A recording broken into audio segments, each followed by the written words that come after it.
This is COVID-19 with Dr. Richard Brown. Hello, this is Dr. Richard Brown again, coming to you with another podcast. Thank you all for joining this week. This is July 27, 2022, and summer is still smoldering with record heat waves moving across this country. Unfortunately, the COVID-19 is continuing to surge and spread. It's not as bad as it was, but it's not gone away, and we're seeing pockets of spread throughout the country. And we have to be concerned about this. And we know that this virus will kill people. There's thousands of cases that we know about so far. So beware. Also, unfortunately, there's a new subvariant of Omicron. It's called BA.5. BA.5 is what scientists are looking at now as the newest variation of this virus. We know we had the Omicron, and now it's changed and mutated to BA.5. So I'm going to talk to you about an article that was written by Jennifer Rigby and Julian Stenhosen only a few days ago. And it talks about this BA.5. So 2 years ago, we learned a lot about the current coronavirus because we didn't know a lot about it. And once again, we're going to have to learn about this variation to continue to fight against this disease that's trying to kill our human family. So this was reported in the London Reuters.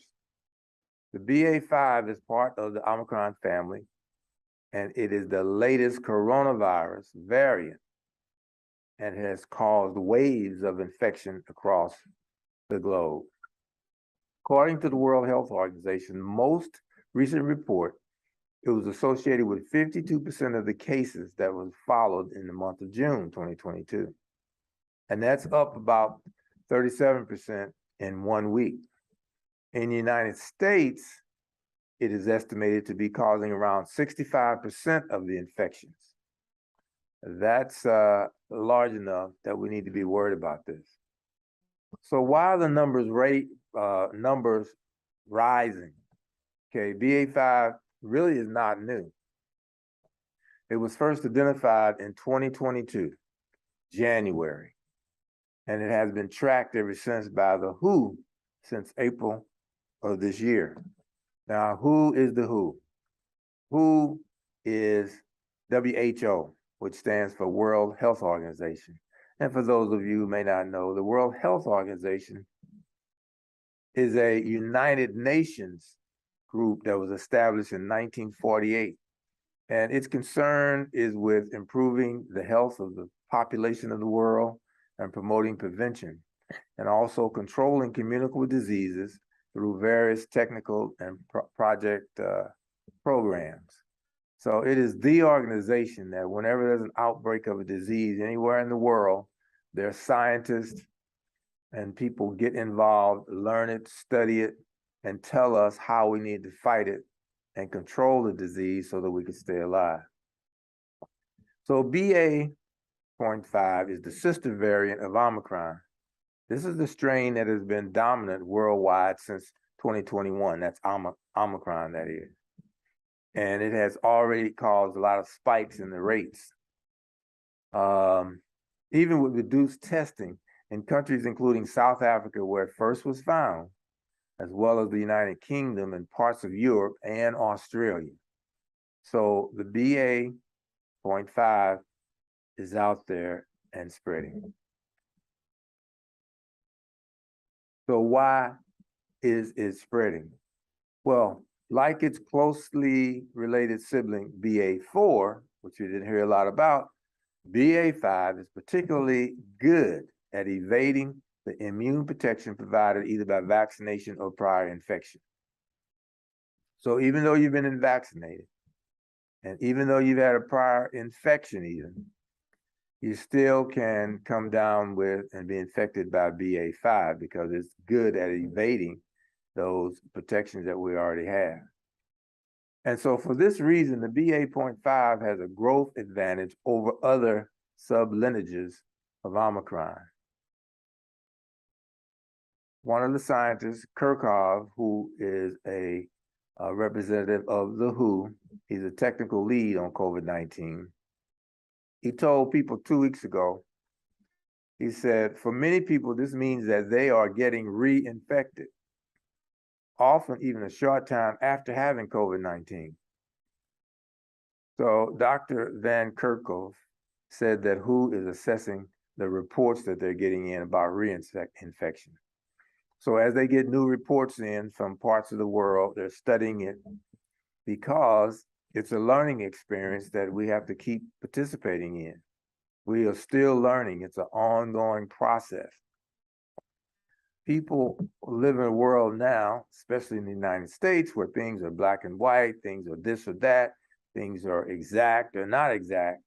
But when it comes to viruses and bacteria and studying these scientific, by the scientists, of course, it's a learning process. We have to keep learning and keep moving and adjusting in order to fight the disease because it is mutating and adjusting, doing all it can to infect its human host and eventually kill them. So there's no question about it. A virologist from Poland stated that the vaccine must be developed for this as it changes its course and as it mutates. And so they're constantly evaluating it and studying it. It seems that it's pretty common now. And because many people got Omicron, researchers have suggested that they believe that both people who are vaccinated and who are unvaccinated are unprotected and they've been infected. And so I repeat, as I've said before in the past, that if enough people had been vaccinated from the beginning 2 years ago, we might not have this problem, or at least it would be smaller. But we know we got those that have not been vaccinated, refuse to be vaccinated. And so they're making room for and creating an opportunity for the virus to mutate and spread to them, which in turn spreads to others. Now, let's talk about the severity. While the cases are rising, and there's been some more hospitalizations in some countries, the deaths have not gone up dramatically. Okay, so even though this virus is out there, it's not killing as many people as the previous variant, Omicron. And again, this is largely because the vaccinations that we have had and that were given are somewhat effective against this BA.5. Still, you get severe illnesses, but not death if infected. And so the manufacturers and the regulators of the vaccines are continuing to monitor this virus, and they're tweaking the vaccines so as to directly target these new variants. As I mentioned, the BA.4, now the BA.5. So there is evidence that the BA.5 is more dangerous than any of the other Omicron variants, according to Dr. Kirchhoff of the WHO organization. He stressed also that there's spikes in cases and they're putting a lot of pressure and risk on people to get long COVID. So we heard long COVID a couple of months ago that people are experiencing long COVID, even though they've got the disease, experienced symptoms, and then seemingly gotten over the disease. Weeks later, they develop headaches or coughs or shortness of breath, and they're terming that as long COVID, even though the original symptoms have gone away and that the virus does not appear and is detected anymore in the tests that are performed. So we're getting long COVID even from getting exposed to this BA.5. So it's an ongoing process, make no mistake.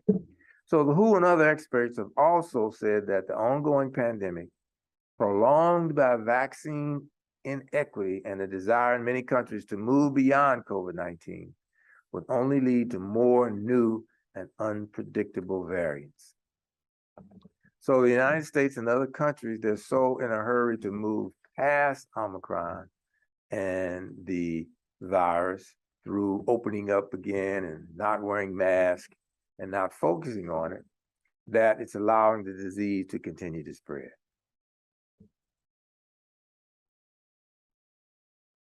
So scientists are already drawing attention to the BA.275, which was first identified in India and has large numbers of mutations and is spreading pretty fast.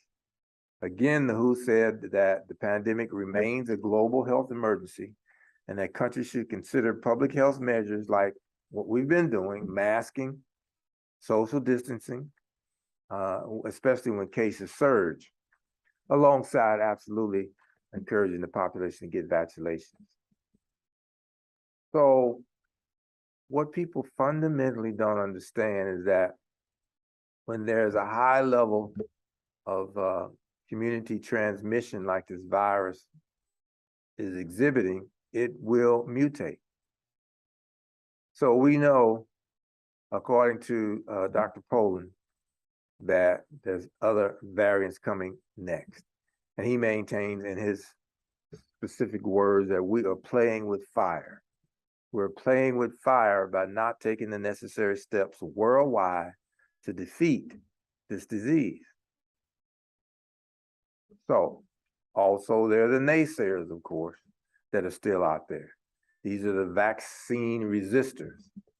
They're continuing to spread false information through their opinions and statements that they make based upon completely non-scientific research or evidence.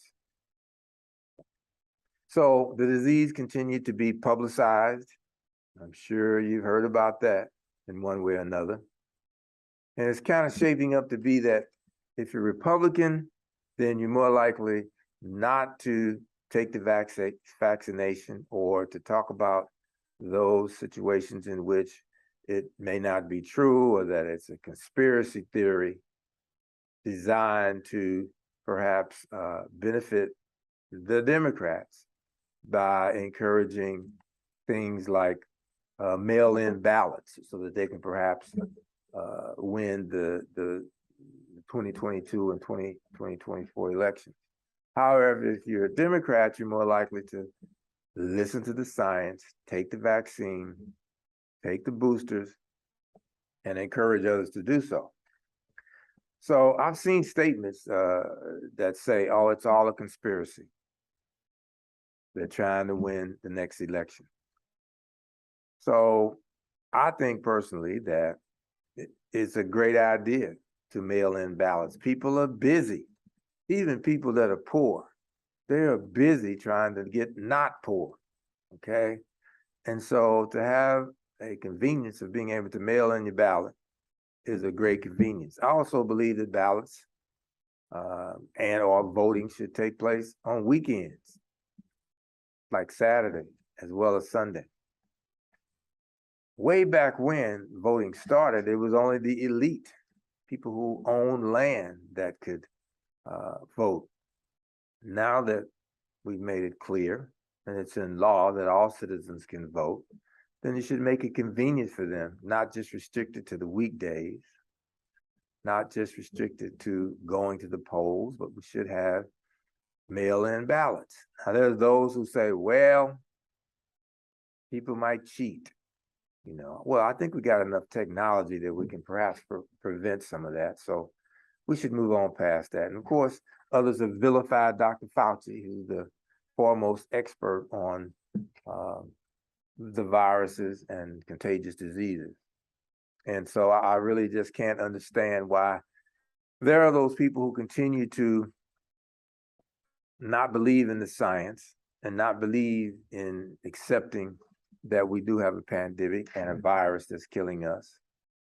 I can't understand that, except if I accept the sad notice and sad understanding that a great number of people in the US have been brainwashed and maybe have experienced cognitive brain deterioration and that are incapable of recognizing logic.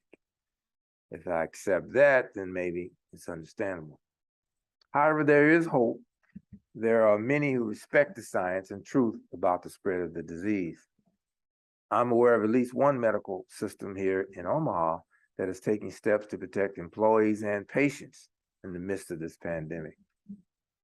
So they recognize that there had been a large number of staff not coming to work, absenteeism had increased, and it was due to the COVID pandemic.